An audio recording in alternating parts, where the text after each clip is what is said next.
Hello students, welcome to elegant classes. मैं अनुराधा मित्तल। पता है आपको, मैं लेके आ रही हूँ आपके लिए पॉलिटिकल साइंस सब्जेक्ट की नंबर ऑफ सीरीज, जिसमें हमने बुक कंटिन्यू कर रखी है कंटेम्प्रेरी वर्ल्ड पॉलिटिक्स।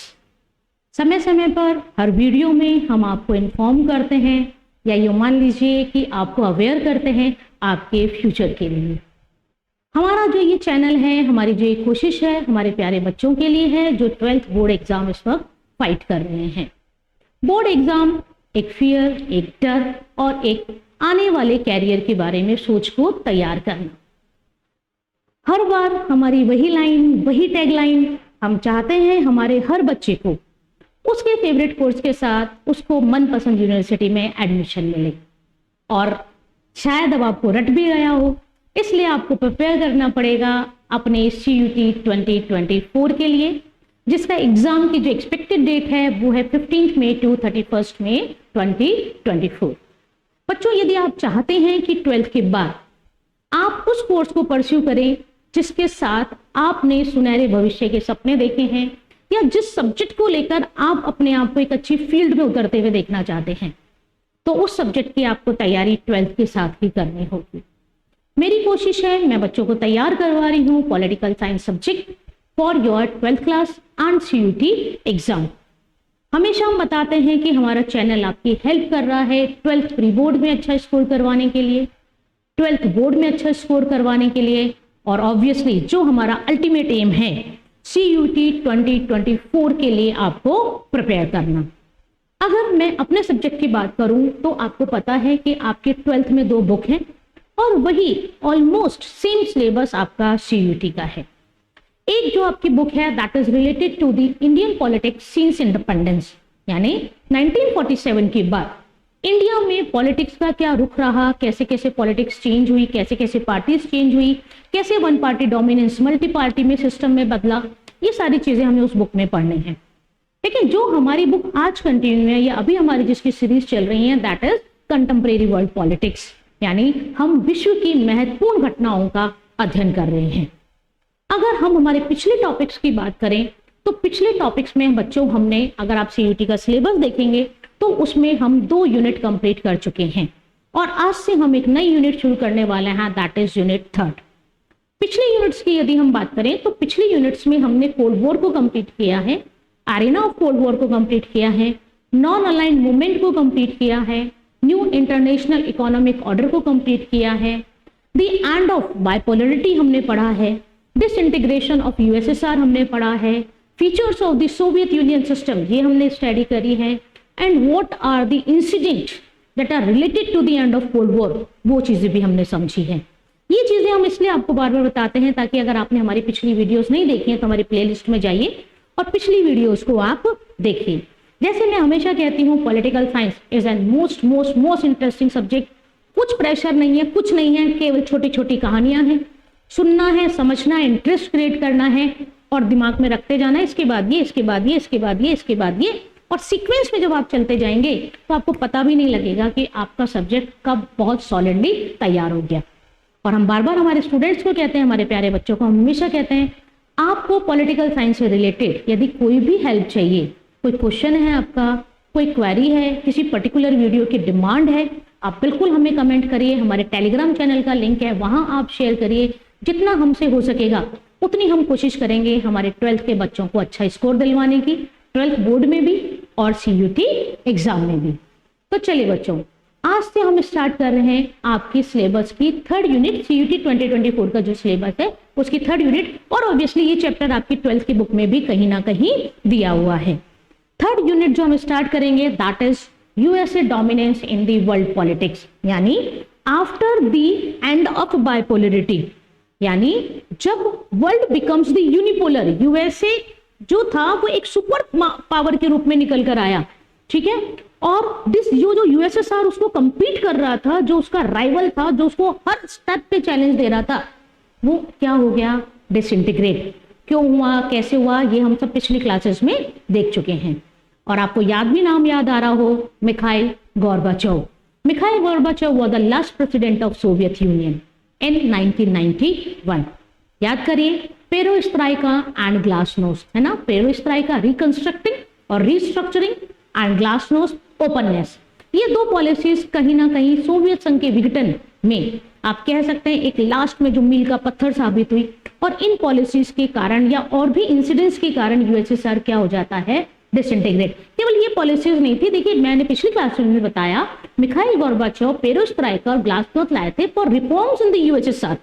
वो जो यूएसएसआर में जो उनको कमियां लग रही थी उनको सुधारने के लिए वो रिफॉर्म्स लाए थे, लेकिन उन रिफॉर्म्स का इंपैक्ट और जो कंटिन्यूसली 1989 से 1991 तक जो इंसिडेंट होते आए थे, उन इंसिडेंट का रिजल्ट क्या हुआ कि जो एक सुपर पावर था यूएसएसआर, वो 15 इंडिपेंडेंट नेशंस में बट गया, और यूएसएसआर को रिप्लेस किसने किया, उसके सबसे बड़ा जो नेशन निकल कर आया था रशिया, यानी जिसे हम रशिया कहते हैं, that was a part of USSR before 1991 and 40 Nations also. अब हम बात कर क्या कर रहे हैं, ये जो हमारी यूनिट है, थर्ड यूनिट, देखिए कौन कौन से टॉपिक इसमें कवर होने वाले हैं। बहुत इंटरेस्टिंग टॉपिक है, छोटी छोटी कहानियां हैं जो हमें सुननी है और समझनी है। एक हमारा टॉपिक है that is concept of US hegemony. It means कि यूएस की हेजिमनी कौन सी थी, मतलब हेजिमनी का मतलब क्या है, और जब हम यूएस हेजिमनी की बात कर रहे हैं तो इसका क्या मतलब निकलेगा। सारे टॉपिक्स हम चढ़ेंगे, लेकिन हमें एक यूनिट में जो हम पढ़ने वाले हैं इसका एक बेसिक स्ट्रक्चर, थीम पता होनी चाहिए कि हम इस चैप्टर में क्या क्या पढ़ेंगे, तभी तो आगे के चैप्टर पढ़ने में मजा आएगा। दूसरा हमारा इंपॉर्टेंट टॉपिक है that is first Gulf War. ठीक है, first Gulf War between Iraq and Kuwait, Saddam Hussein, कभी आपने नाम सुना हो, उनके बारे में देखेंगे। Response of US to 9/11 attack, terrorist attack on USA, World Trade Tower, याद आया आपको, 1 सितंबर 2001। ठीक है, तो वहां पर 9/11 में क्या होता है, वहां पर अटैक होता है। चैलेंजेस टू यूएस हेजिमनी, क्या जो यूएस ने अपनी हेजिमनी बनाई उसके सामने कुछ चैलेंजेस आए या नहीं आए, या आज भी हम कहें कि यूएसए की हेजिमनी है तो कितनी है, क्या कोई ऐसा राइवल, कोई कॉम्पिटिटर है जो यूएसए को चैलेंज कर रहा है तो कौन है।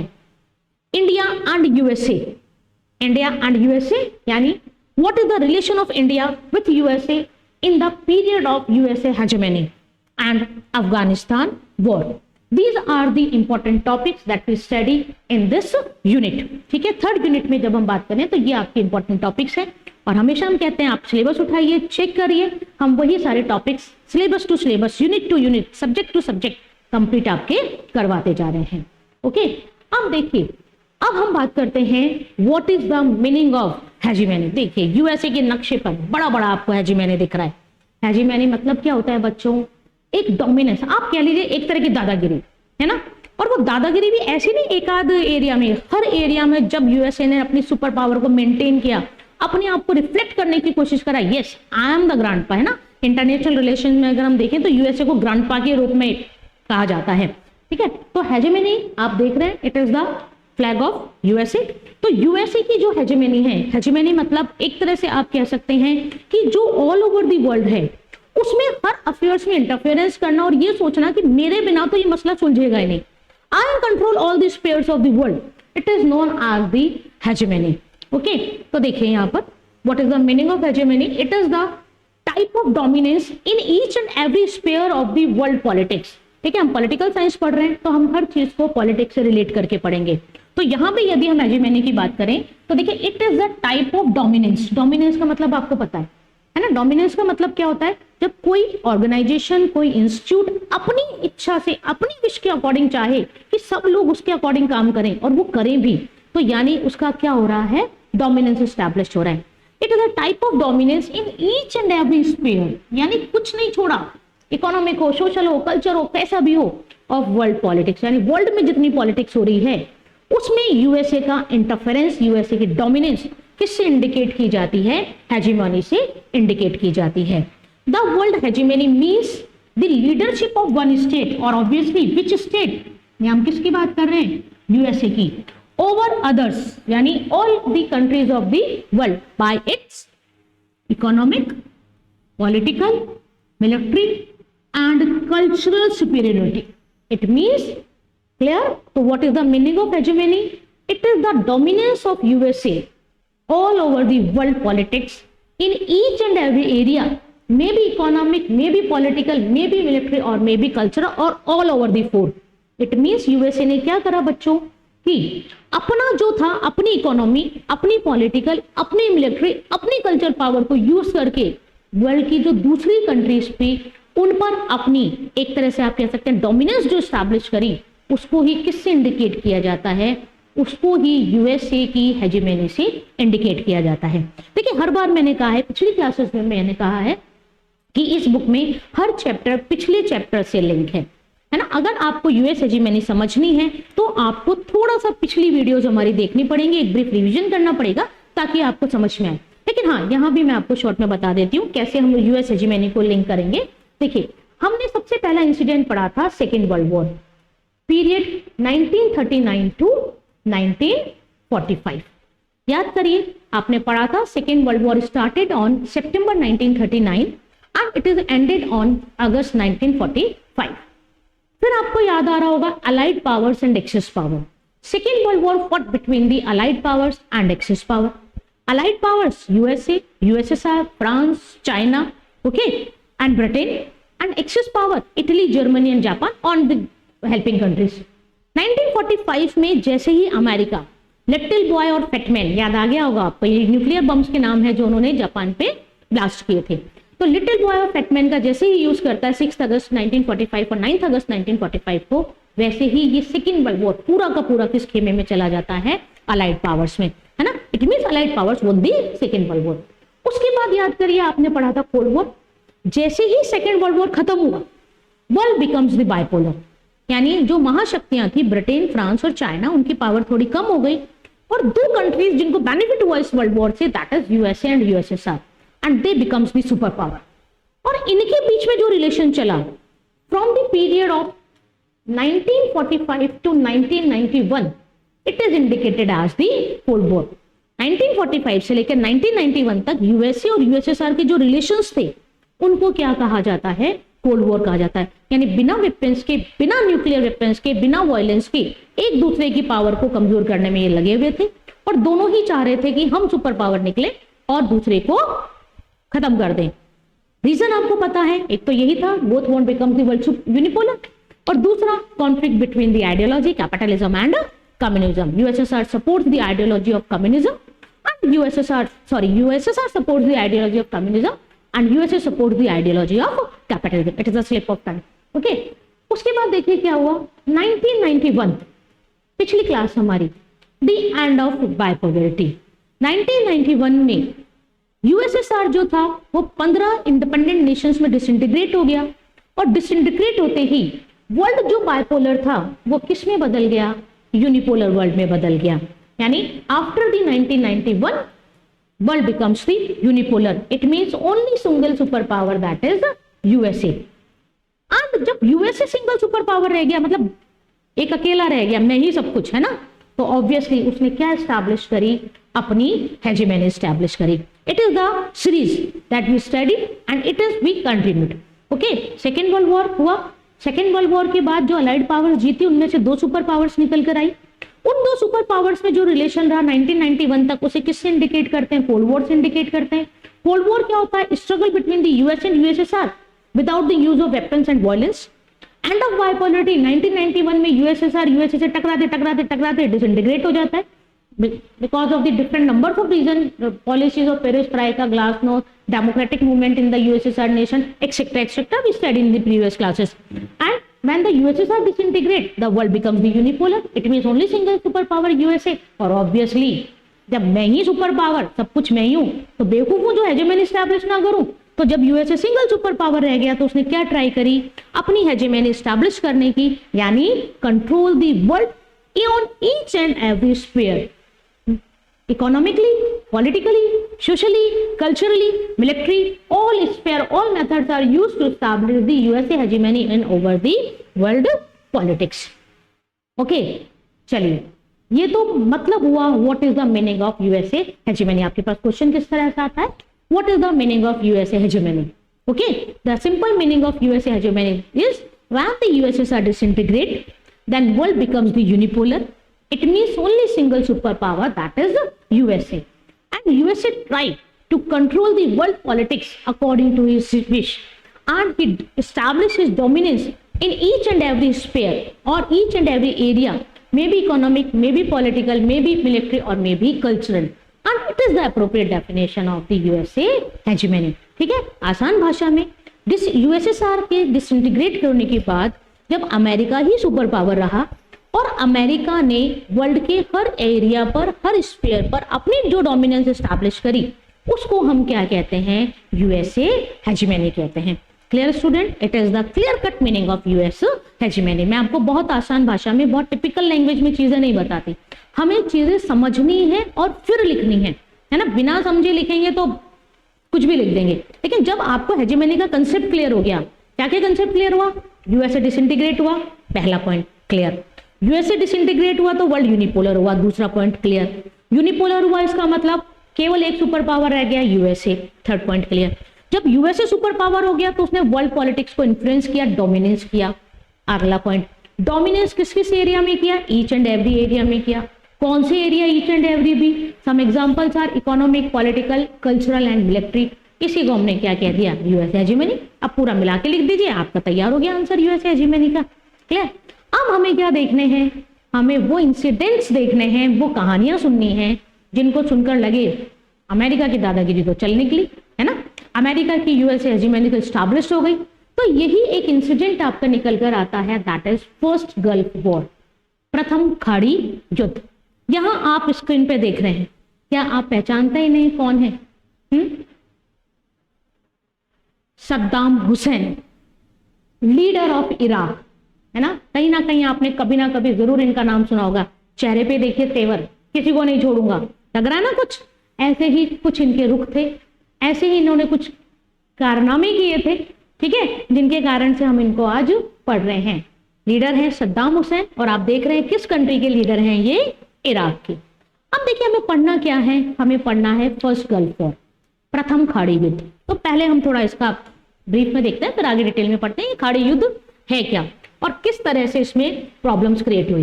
देखिए, अगर हम खाड़ी युद्ध का एरिया देखें कि जो फर्स्ट गल्फ वॉर हुआ, इसका एरिया क्या था, तो जैसे आप देख रहे हैं मिडिल ईस्ट और वेस्ट एशिया। मिडिल ईस्ट मतलब कि जो पहले आपको पता है यूरोपियन कंट्री का रूल था डिकोलोनाइजेशन से पहले, तो यूरोपियन कंट्री ने, जैसे ब्रिटेन यहाँ पर है, एशिया यहाँ पर है, तो उसके बीच के पार्ट को वो क्या कहते थे? मिडिल ईस्ट कहते थे, ठीक है, मिडिल ईस्ट ऑफ एशिया। और एशिया की, क्योंकि ये वेस्ट में पार्ट है, तो इसको क्या कहा गया? वेस्ट एशिया कहा गया ना। मैप जब आप लेके बैठेंगे तो आपको समझ में आएगा। अब देखिए मैप पे आपको क्या क्या दिखाएगा, देखिए it is the Iraq, Saddam Hussein, ठीक है, ईरान, कुवैत, सऊदी अरब। जो हमारा मेन आज की क्लास है, जो फर्स्ट गल्फ वॉर है, वो इसके बेसिस पर है। और यहाँ देखिए आपको इजराइल दिख रहा होगा। आज जब मैं वीडियो रिकॉर्ड कर रही हूँ तो इजराइल और हमास में वॉर चल रहा है ना। इजराइल एक कंट्री और हमास को एक टेररिस्ट आप कह सकते हैं ऑर्गेनाइजेशन डिक्लेयर किया हुआ है। इन दोनों में वॉर चल रहा है, लेकिन आज की क्लास हमारी इस वॉर पे नहीं है। कभी हम बनाएंगे, इस पूरी कहानी को भी आपको समझाएंगे, लेकिन आज की हमारी जो क्लास है वो बेसिकली जो हम फर्स्ट गल्फ वॉर को बात करेंगे वो इसको और इसको लेकर बात करेंगे, इराक और ईरान को लेकर। देखिए हर घटना के तार कहीं ना कहीं इतिहास में जुड़े होते हैं और आपको समझ में भी आएगा बच्चे कैसे। अगर हम कोल्ड वॉर की बात करें तो कोल्ड वॉर के टाइम भी ईरान जो था वो एक तरह से मान लीजिए यूएसए के सपोर्ट में था, और ऑब्वियसली जब वो यूएसए के सपोर्ट में होगा तो इराक किसके सपोर्ट में आएगा? यूएसएसआर के सपोर्ट में आएगा, ठीक है, in the era of Cold war. लेकिन अब कोल्ड वॉर तो खत्म हो चुका है, हम उसकी बात कर रहे हैं। लेकिन ये होता है ना कि वर्तमान में अगर कोई घटना हो रही है, प्रेजेंट में कोई इंसिडेंट हो रहा है, तो इसका कहीं ना कुछ लिंक पास्ट में भी होता है। तो ये मैंने आपको थोड़ा सा बताने की कोशिश करी। अब देखिए रीजन क्या था इराक और कुवैत में। इराक में लीडर थे सद्दाम हुसैन, ठीक है, और कुवैत आप देख रहे हैं नेबरिंग कंट्री है, ठीक है। The gulf war was an arm conflict between Iraq and 34 कोalition forms lead by the United state. हम फर्स्ट गल्फ वॉर पढ़ रहे हैं। फर्स्ट गल्फ वॉर बिटवीन हुम? Iraq and not Kuwait. Kuwait तो है लेकिन उसका सपोर्ट कौन कर रही है? उसकी सपोर्ट कर रही है 34 कंट्रीज, ठीक है, उसका सपोर्ट कर रही है 34 कंट्रीज, जिसको कोalition फोर्स कहा गया था। The era of Cold War, Iraq was supported by the USSR, and so Iraq was rival of USA. And Kuwait had 30% of the world's total oil reserve. अब देखिए बच्चों हुआ क्या, जैसे मैंने अभी पिछले उसमें बताया आपको, यहां इराक है, इधर ईरान है और यहां पे कुवैत है, ठीक है, नेबरिंग टच में। Iran was supported by USA and USSR, ठीक है। जब इराक यूएसएसआर से सपोर्टेड है तो ऑटोमेटिकली वो राइवल किसका बन गया, यूएसए का बन गया। और इसी राइवलिटी से बचने के लिए तो इंडिया और बाकी कंट्रीज ने मिलकर नॉन अलाइनमेंट पॉलिसी को फ्रेम किया था कि हमें नहीं चाहिए कि हम किसी एक ग्रुप में शामिल हो जाए तो दूसरा ग्रुप हमारा राइवल बन जाए, हमें तो अपने डेवलपमेंट के लिए सबकी हेल्प चाहिए, है ना, हम हमारे इंडिपेंडेंट रखना चाहते हैं, न्यूट्रल रहना चाहते हैं, तो उसने नॉन अलाइन पॉलिसी आई थी। तो यहाँ पे क्या हुआ कि इस तरह हुआ, तो अब जब इराक और कुवैत था तो सद्दाम हुसैन जो थे वो धीरे धीरे उनकी पावर इनरिच्ड होते गई। और देखिए जब पावर बढ़ती जाती है तो एक टाइम ऐसा आता है कि पर्सन को लगता है कि बस मैं और कोई नहीं, और वो अपनी पावर्स को मिसयूज करने लगता है, और जिसका उसे बहुत बड़ा हर्जाना भरना पड़ता है ना। शक्ति होनी चाहिए लेकिन शक्ति का घमंड नहीं होना चाहिए, और शक्ति में भी जब आप दिमाग को साथ में लेकर काम करेंगे तभी वो सक्सेस होगा। अकेले पावर से जो हम काम करते हैं वो पूरा सक्सेस नहीं होता। तो सद्दाम हुसैन क्या करते हैं, प्लान बनाते हैं कि क्यों ना मैं कुवैत पर अटैक करूं और कुवैत को अपने में मिला लूं। अब कुवैत पे अटैक क्यों करना चाहेंगे वो, क्योंकि बेटा जो ये कुवैत है इसके जो आसपास है वहां, और कुवैत में यदि हम बात करें तो वहां ऑयल बहुत है, तेल बहुत है, तेल का प्रताप, तेल की धार का प्रताप हम देखेंगे कभी इजराइल और हमास हम जब पढ़ेंगे। तो इराक में सद्दाम हुसैन क्या करते हैं, कुवैत पर अटैक, कुवैत को इन्वेड करने की प्लानिंग करते हैं। अब जब आप इन्वेड करेंगे तो कोई ना कोई रीजन तो आपको देना पड़ेगा कि आप क्यों अटैक कर रहे हैं। तो देखिए Saddam Hussein attack on Kuwait and give some irrelevant reason, यानी सद्दाम हुसैन को तो अटैक करना था और कुवैत को अपना 19th प्रोविंस डिक्लेयर करना था, उनके दिमाग में सेट था ये। लेकिन जब आप कुवैत को इन्वेड करना चाह रहे हैं, कुवैत पे इन्वेंट करना चाह रहे हैं, तो आप रीजन भी तो देंगे। तो देखिए सद्दाम हुसैन क्या देते हैं, सबसे पहले तो वो देते हैं टेरिटोरियल डिस्प्यूट्स, कि हमारी जो रेखाएं बनी हुई है इनमें डिस्प्यूट है और इस डिस्प्यूट को हम सॉल्व नहीं कर पा रहे, तो इसलिए वॉर की सिचुएशन क्रिएट हो गई है। Blamed on Kuwait of exceeding its OPEC quota from oil production and side drilling from oil fields. इसका मतलब क्या हुआ कि सद्दाम हुसैन कुवैत पर ब्लेम करते हैं कि कुवैत क्या कर रहा है कि जितना कोटा डिक्लेयर किया गया है ओपेक कंट्री के द्वारा कि आप उतना ही ऑयल प्रोडक्ट करें। It is the group of oil producing countries, oil petroleum exporting countries, it is the full form of OPEC, ठीक है। It is an organization that will collaborate with some oil producing countries, okay.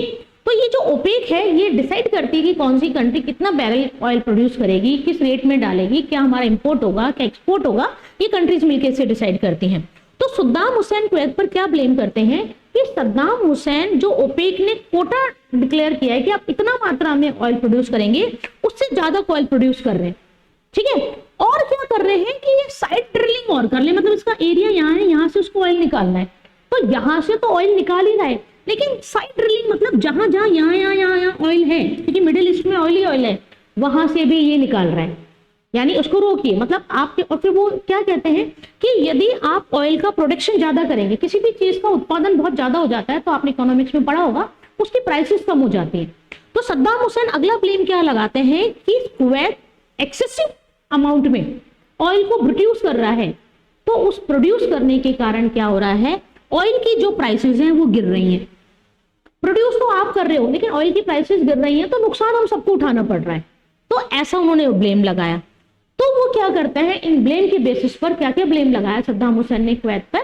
पहला तो territorial dispute, कि हमारी territory आप देख रहे हैं नेबरिंग कंट्री है, तो बोले हमारी टेरिटोरियल डिस्प्यूट है।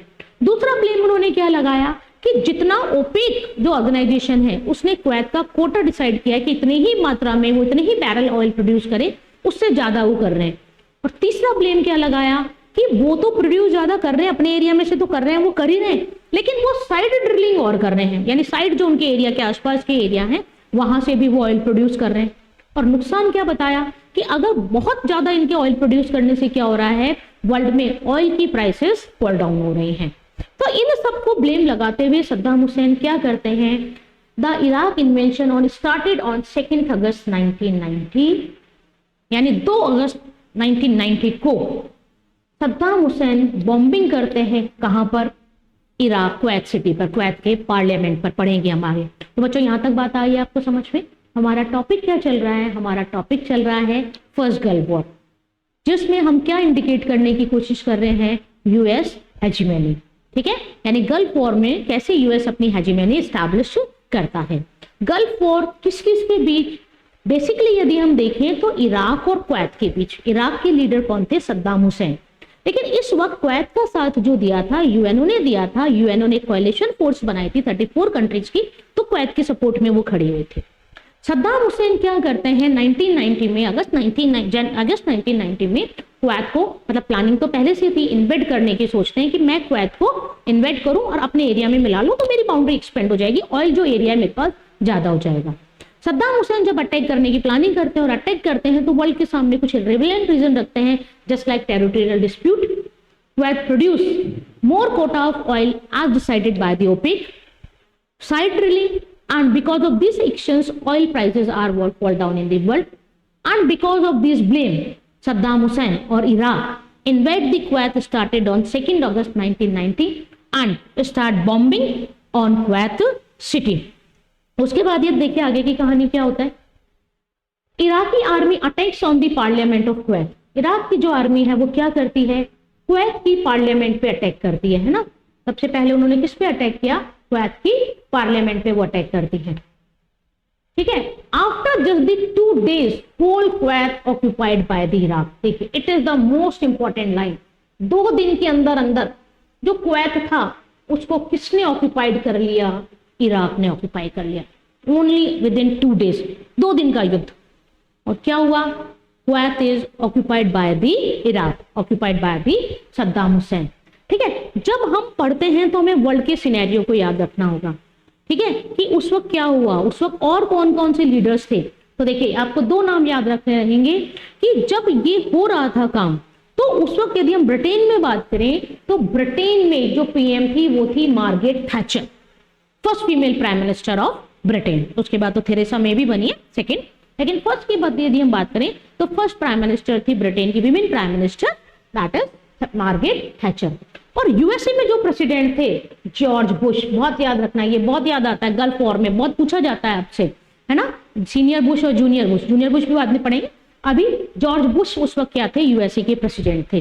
पहले तो यूएसए इतना इसमें इंटरेस्ट नहीं ले रहा था, लेकिन मार्गरेट थैचर ने उन्हें कन्विंस किया कि हमें कोई ना कोई एक्शन लेना पड़ेगा, इसको रोकना पड़ेगा, क्योंकि क्या होगा, नहीं तो एक तरह से मान लीजिए डिक्टेटरशिप फैलती जाएगी, एक्सपेंशन, हर कंट्री अपना एक्सपेंशन करता जाएगा।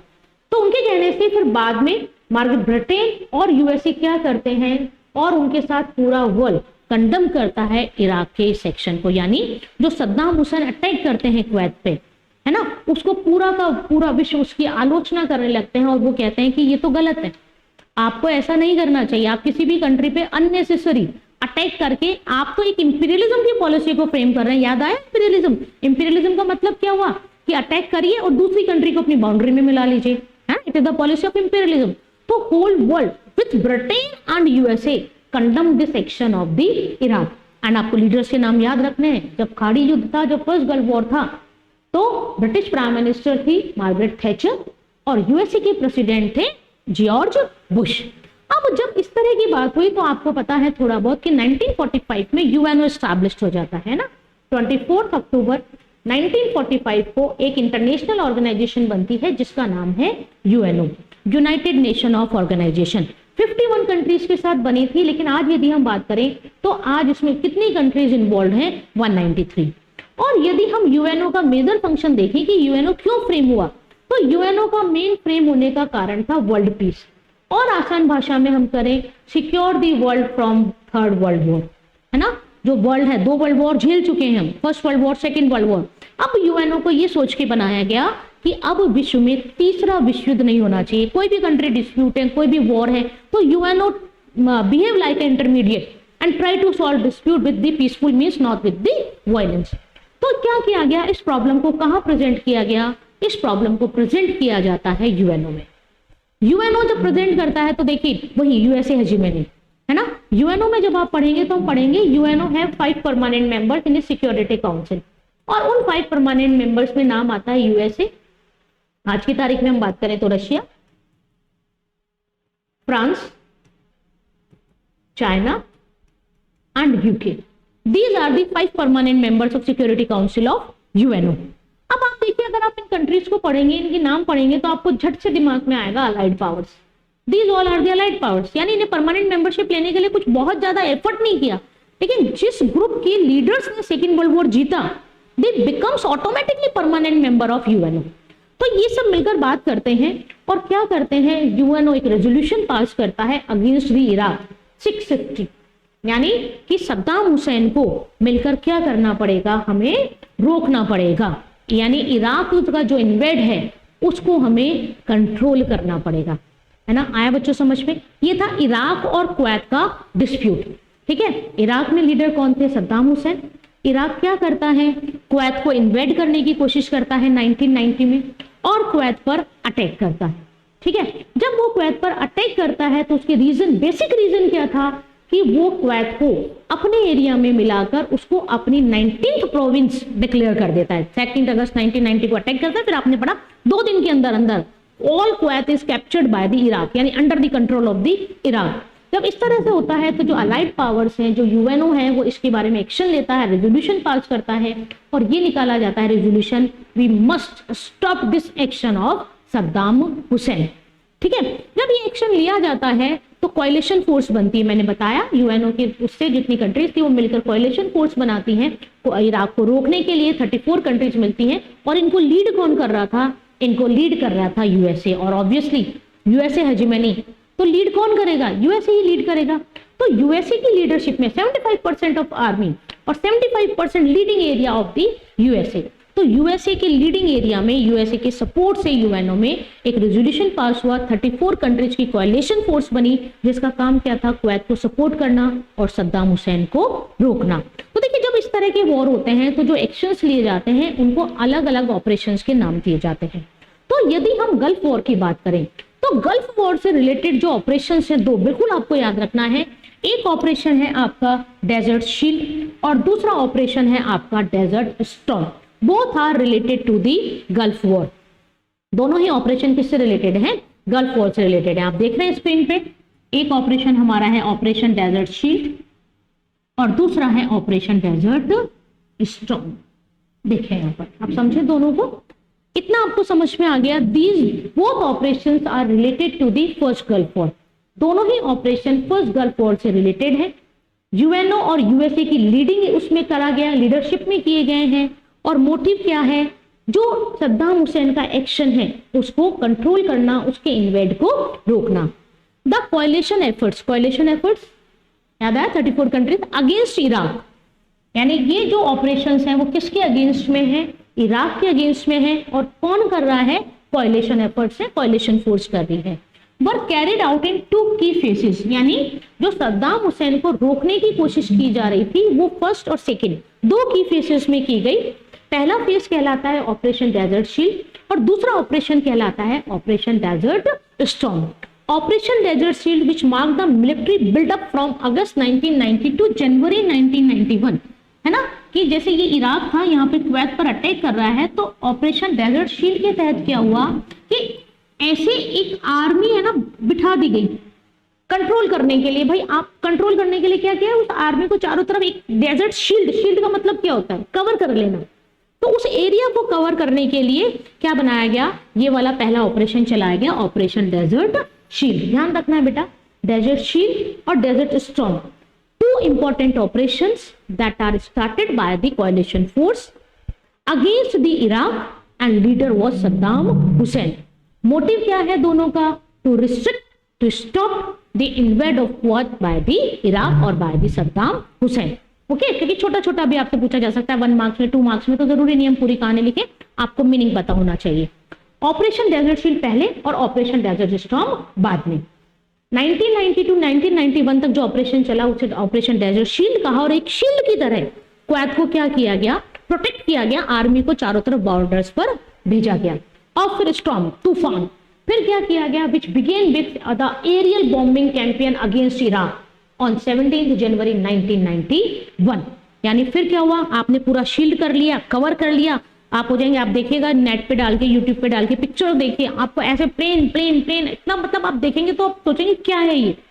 और स्टार्ट क्या कर दी, बॉम्बिंग स्टार्ट कर दी 17 जनवरी 1991 को इन कोएलिशन फोर्स ने, जो यूएसए के द्वारा लीड कर रही थी, कहां पर, क्वैत पर, ठीक है, and came to close with the American lead liberation of Kuwait on 28 फरवरी 1991।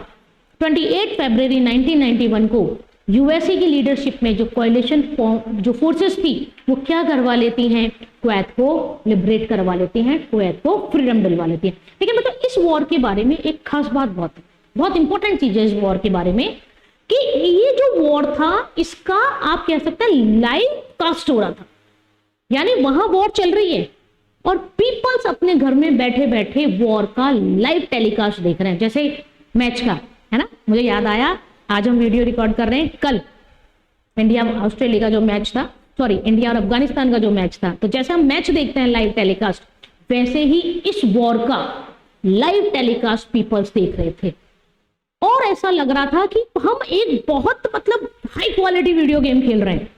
आप सोचिए, आप वॉर को होते हुए टीवी पर अपने जो भी आपके पास मीडियाज थे उस पर दिखाया जा रहा था इस वॉर को, और इसीलिए देखिए Gulf War also known as video game war, soft technology war, live cast on TVs. आई बात समझ में, कितनी मतलब सोच के ही हम है ना ऐसा रोमांचित हो जाते हैं कि ऐसे कैसे। अभी भी तो रशिया यूक्रेन में वॉर चल रहा है, इजराइल हमास में वॉर चल रहा है, आप सोचिए इनका लाइव टेलीकास्ट, है ना, देख पाएंगे। लेकिन वहां उस वक्त जो गल्फ वॉर चला between Iraq and 34 coalition form that are directly live cast, मतलब बिल्कुल लाइव कास्ट, और इसीलिए इस वॉर को क्या कहा जाता है, इस वॉर को Gulf War also known as video game war. मैंने कहा ना, जैसे ऐसा लगता था आप बैठे हैं और बैठ के आप हाई क्वालिटी कोई वीडियो गेम खेल रहे हैं, तो इसको क्या कहा जाता है, फर्स्ट गल्फ वॉर को। और क्या कहा गया, soft technology. Obviously soft technology, hard technology तो यूज हो रही थी, वेपन्स वगैरह तो यूज हो ही रहे थे, लेकिन सॉफ्ट टेक्नोलॉजी भी, यहाँ पर जब वॉर है तो हार्ड तो यूज होगा ही होगा, लेकिन यहां पर हार्ड के साथ सॉफ्ट टेक्नोलॉजी भी यूज हुई। और देखिए, George Bush declare a statement that we establish new world order, यानी इस युद्ध के बाद हम एक नई विश्व व्यवस्था की स्थापना करेंगे। ये भी आपसे एक बार मैंने देखा है, क्वेश्चन पूछा गया है, new world order is related to which USA president? Then you have always remember that is George Bush. ठीक है, न्यू वर्ल्ड ऑर्डर का कंसेप्ट या न्यू वर्ल्ड ऑर्डर की डिक्लेरेशन किसने करी थी, जॉर्ज बुश ने करी थी। और कब करी थी, फर्स्ट गल्फ वॉर के पीरियड में। आए बच्चों समझ में, तो ये हमने पढ़ा था आपका फर्स्ट गल्फ वॉर, प्रथम खाड़ी युद्ध, है ना। हमने आज क्या पढ़ा, प्रथम खाड़ी युद्ध पढ़ा, फर्स्ट गल्फ वॉर पढ़ा। हमारा चैप्टर कौन सा है, थर्ड यूनिट का हम पहला टॉपिक पढ़ रहे हैं, दैट इज यूएसए हेजेमनी। एक बार रिवाइज करें हम इसको, ठीक है। Third unit related to the USA hegemony. USA hegemony की यदि हम बात करें तो यूएसए हेजेमनी क्या बात करती है, dominance of USA after the disintegration of USSR means in 1991 it control every and each sphere of the world politics, military, political, economic and culture. It is known as US hegemony. US hegemony established because of the unipolar world. यानी जैसे ही unipolar world आया वैसे ही US की hegemony established हो गई, ठीक है। अब क्या हुआ उसके बाद, हमें वो इंसिडेंट देखने हैं जो यूएस हेजेमनी को एस्टैब्लिश करते हैं, यूएस हेजेमनी का एग्जांपल देते हैं। इनमें यदि हम एग्जांपल देखें, देखिए 1991 में हम कह रहे हैं यूनिपोलर वर्ल्ड, लेकिन ऐसा भी मत मानिए कि 1991 में यूएसएसआर डिसइंटीग्रेट हो और अमेरिका एकदम से सुपर पावर निकल कर आ गया। अमेरिका तो सुपर पावर 1945 से अपने आप को धीरे धीरे एस्टैब्लिश करते आ रहा है, इसीलिए तो 1991 में वार्सा पैक्ट खत्म हो गया, लेकिन नाटो बना रहा आज तक है। अरे बात समझ में, यूएसएसआर डिसइंटीग्रेट हो गया लेकिन अमेरिका आज तक स्टेबल है, ठीक है। तो ऐसा नहीं है कि एकदम से 1991 में, बैकग्राउंड इंपॉर्टेंट होता है, लेकिन हाँ हम कह सकते हैं कि यूनिपोलर वर्ल्ड कब हुआ, after the disintegrate of USSR. उसके बाद हम बात करें, हमारा जो आज का इंपॉर्टेंट क्लास थी that is first Gulf war. याद हो गया होगा आपको, फर्स्ट गल्फ वॉर किस किस से रिलेटेड है, इराक और कुवैत से। इराक में उस वक्त लीडर कौन थे, सद्दाम हुसैन लीडर थे। कुवैत को इन्वेड करने के लिए सद्दाम हुसैन 2 अगस्त 1990 को स्टार्ट करते हैं इन्वेड दी कुवैत, और कुवैत पार्लियामेंट पर क्या करते हैं, वो अटैक करते हैं। जब वो अटैक करते हैं उसके पीछे रीजंस वो देते हैं, मैंने बताया आपको, टेरिटरी डिस्प्यूट देते हैं, ऑयल ड्रिलिंग का देते हैं, ओपेक को अपोज करने का देते हैं, ऑयल प्राइसेस फॉल डाउन हुए, इसका इन्होंने रीजन दिया। और 2 अगस्त 1990 को उन्होंने क्या करा, कुवैत पर अटैक करा। जब कुवैत पर अटैक किया तो किसने सपोर्ट किया, यूएनओ ने सपोर्ट किया। यूएन एक कोएलिशन फोर्स बनाते हैं और उस कोएलिशन फोर्स का उस कोएलिशन फोर्स ने, यूएनओ ने 2 ऑपरेशन चलाए, ऑपरेशन डेजर्ट शील्ड और operation Desert Storm. Desert Shield के द्वारा पहले एरिया को शील्ड किया गया और डेजर्ट स्टॉर्म देखा आपने, बॉम्बिंग स्टार्ट कर दी गई। लेकिन सबसे इंपॉर्टेंट बात, ऑब्वियसली इस युद्ध में इराक हारा और कुवैत और कोएलिशन फोर्स जीत जाते हैं। बॉम्बिंग स्टार्ट कर दी। गल्फ वॉर के बारे में खास बात क्या है, Gulf War is known as soft technology war और वीडियो गेम वॉर, ठीक है, because it is the first time when a war is live telecast on the TV. And one new word also emerged in the world politics, that is new world order, that is given by the George Bush. George Bush एक नई विश्व व्यवस्था की स्थापना की बात करते हैं और कैसे कैसे वो नई विश्व व्यवस्था स्थापना होती है हम धीरे धीरे आगे की क्लासेस में देखेंगे। लेकिन देखिए अमेरिका यहीं तक रुकने वाला नहीं था, ठीक है, कुवैत को बचा लिया, टारगेट तो सद्दाम हुसैन था, करी धरी तो किसकी थी, सद्दाम हुसैन की थी। उसके बाद अमेरिका एक और ऑपरेशन लॉन्च करता है, that is operation Iraqi freedom, ठीक है। और देखिए इसमें क्या था इराकी फ्रीडम में, in March 2003 US force invade Iraq wanting to destroy Iraqi weapons of mass destruction and the dictatorial rule of Saddam Hussein proved illusory and violent insurgencies arose that were lost public support. Saddam was captured, tried and hanged and the democratic elections were held. आया कुछ समझ में, आसान भाषा में समझिए। America क्या करता है, सद्दाम हुसैन के पीछे पड़ा हुआ है और वो क्या करता है कि ठीक है कुवैत को तो हमने बचा लिया, अब सद्दाम हुसैन कुछ ना कुछ आगे करेंगे। तो उनका टारगेट था सद्दाम हुसैन और सद्दाम हुसैन को पकड़ने के लिए वो कौन सा ऑपरेशन चलाते हैं, ऑपरेशन इराकी फ्रीडम। आप देखिए बच्चों यहाँ एक देख रहे हैं वेपन्स ऑफ मास डिस्ट्रक्शन। अगर मैं आपको बताऊं ना तो इस बारे इंसिडेंट के बारे में ये कहा जाता है कि ये वर्ल्ड पॉलिटिक्स में आज तक का सबसे बड़ा बोला गया झूठ है ना। आज तक अमेरिका ने जो सबसे बड़ा झूठ बोला वो ये बोला, और भी बोले होंगे लेकिन ये तो बोला ही बोला है। देखिए अमेरिका क्या कहता है, मार्च 2001-2002 से पृष्ठभूमि बनाना शुरू कर देता है, क्योंकि मैं आपको समझ में बताती हूँ, ऐसा नहीं है कि एक इंसिडेंट एकदम से निकल कर आ गया, बैकग्राउंड उसका तैयार होता है। वो कहता है कि मुझे डाउट है, नहीं डाउट नहीं, मैं श्योर हूं कि सद्दाम हुसैन इराक में मास लेवल पर वेपन्स बना रहे हैं जो डिस्ट्रक्शन के काम आएंगे, और एक बार वो पहले डिस्ट्रक्शन की कोशिश कर चुके हैं, तो मुझे उनको रोकना है। तो उनकी बात सुन के वर्ल्ड क्या करता है, उनको परमिशन देता है कि ठीक है आप रोकिए। तो उनको रोकने के लिए अमेरिका जो ऑपरेशन स्टार्ट करता है, that is known as operation Iraqi freedom. Target पे कौन है, सद्दाम हुसैन, और वो इस इराकी फ्रीडम को सक्सेसफुली अचीव करता है। सद्दाम हुसैन को कैप्चर करता है और उनको फांसी की सजा दे दी जाती है, और इराक में डेमोक्रेटिक इलेक्शंस कराए जाते हैं ना। डेमोक्रेटिक लिबरल तो हो गया था इराक, तब तो तभी हो गया था कि कुवैत, इराक निकल गया है, कुवैत बच गया है, लेकिन इलेक्शन तो कब होंगे, जब बिल्कुल साफ हो गया, सद्दाम हुसैन को हैंग कर दिया गया, पकड़ लिया गया, और कुवैत में क्या करवाए, डेमोक्रेटिक इलेक्शंस करवाए गए। और बाद में पता लगा कोई भी मास वेपन्स मिले ही नहीं, है ना, केवल वास वेपन डिस्ट्रक्शन के नाम पर, कि कैसे ना कैसे बस सद्दाम हुसैन को पीछे पकड़ के उसने इतना गलत काम किया, पकड़ना है और अब जो भी करना है उसके साथ करना है। और अमेरिका ऑपरेशन इराकी फ्रीडम के तहत क्या करता है, सद्दाम हुसैन को पकड़ के फांसी दिलवाता है ना। और आपको जो याद रखनी है टर्मिनोलॉजी, दैट इज वास वेपन डिस्ट्रक्शन। ये भी किससे रिलेटेड है, फर्स्ट गल्फ वॉर से रिलेटेड है। अमेरिका ने लॉन्च किया था किसको पकड़ने के लिए, सद्दाम हुसैन को, और ये ऑपरेशन उसका सक्सेस हुआ, है ना। तो डेजर्ट, आज आपने 3 ऑपरेशन देखे, desert shield, desert storm and operation Iraqi freedom. Desert shield पहले एरिया को शील्ड किया गया, डेजर्ट स्टॉर्म बॉम्बिंग स्टार्ट की गई, कुवैत को लिबरेट करा लिया गया, लेकिन सद्दाम हुसैन अभी पकड़े नहीं गए थे। सद्दाम हुसैन को पकड़ने के लिए कौन सा ऑपरेशन चलाया, इराकी फ्रीडम चलाया। किस ब्लेम पे चलाया, कि वो क्या कर रहे हैं, मास ऑफ वेपन्स क्रिएट कर रहे हैं कि जो डिस्ट्रक्शन के काम में आ सकते हैं, उन्हें रोकना बहुत जरूरी है। और ये कहकर ऑपरेशन इराकी फ्रीडम के तहत अमेरिका क्या करता है, सद्दाम हुसैन को पकड़ता है और उसे फांसी की सजा दे दी जाती है। और इसी तरह सद्दाम हुसैन का चैप्टर क्लोज्ड। आया बच्चों समझ में।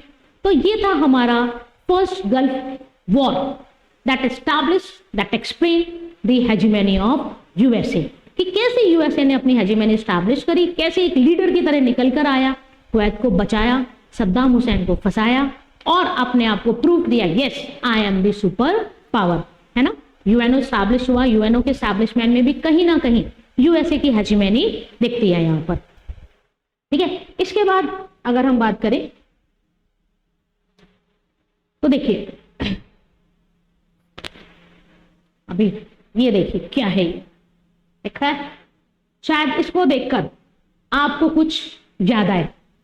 It is the terrorist attack on USA 9/11, America में आतंकवादी हमला, उसका अमेरिका ने कैसे रिवेंज लिया, क्या उसका एक्शन था, किस किस तरह से क्या क्या पॉलिसी फ्रेम की गई और किस तरह 9/11 का जो था अलकायदा ओसामा बिन लादेन उसके साथ कौन कौन से ऑपरेशंस किए गए, अटैक करने का रीजन क्या था, अटैक करने का रिवेंज क्या था, अमेरिका क्या रिवेंज ले पाया नहीं ले पाया, ओसामा बिन लादेन का क्या किया, कौन कौन से ऑपरेशन चले, जैसे आपने सुन रखा हो operation Android freedom and operation Jerry kilo, है ना। ये दो ऑपरेशन इस टेररिस्ट अटैक के अपोज में किए गए थे। आ रहा है मजा, लग ही नहीं रहा होगा कोई सब्जेक्ट पढ़ रहे हैं, है ना। ऐसा लगता है मेरा तो मतलब क्या कहूँ, मेरी तो जान है पॉलिटिकल साइंस, नहीं तो पॉलिटिकल साइंस आप पढ़ेंगे ना तो आपको बहुत इंटरेस्ट आएगा। अब आप सोचिए अगर मैं आपको कहूँ 2 मिनट आंखें बंद करिए और गल्फ वॉर बताइए तो आई थिंक आप बता दोगे। डेटा रटने की जरूरत नहीं, आप ये बॉदर मत करिए मैडम मुझे ये डेटा तो याद ही नहीं, अटैक कब हुआ था ये याद नहीं है, डेजर्ट शील्ड कब स्टार्ट हुआ ये याद नहीं है, डेजर्ट स्टॉर्म कब याद हुआ, अरे ये तो याद हो जाएंगे, है ना। और आपका जो पेपर होता है पॉलिटिकल साइंस का, it is the paper of political science, it is not the paper of history. जो एग्जामिनर है, जो आपका जो इन्विजिलेटर है, वो ये आपसे डिमांड नहीं करा डेटा, अपने डेट्स को बहुत ज्यादा लिखे, हाँ, लेकिन इंसिडेंट का और जो आइडियोलॉजी है उसका कंसेप्ट आपको क्लियर होना चाहिए। और वही मेरी कोशिश है कि मैं हर इंसिडेंट को बहुत आसान भाषा में आपको समझाऊं, इंटरेस्टिंग करके समझाऊं, जिससे आप उसको फिर कभी ना भूलें। ओके स्टूडेंट्स, तो आज की क्लास का हमारा टॉपिक था फर्स्ट गल्फ वॉर। मिलेंगे फिर अगले वीडियो के साथ, और हमेशा की तरह वही बात, कोई डिमांड, कोई फरमाइश, कोई क्वेश्चन, कोई क्वेरी जरूर कमेंट कीजिए, हम उसको सॉल्व करेंगे। और बिल्कुल लाइक शेयर और सब्सक्राइब तो करिए एलिगेंट क्लास को, क्योंकि हेल्प कर रहे हैं हम आपके 12th के प्री बोर्ड, बोर्ड और बोर्ड एग्जाम्स के लिए।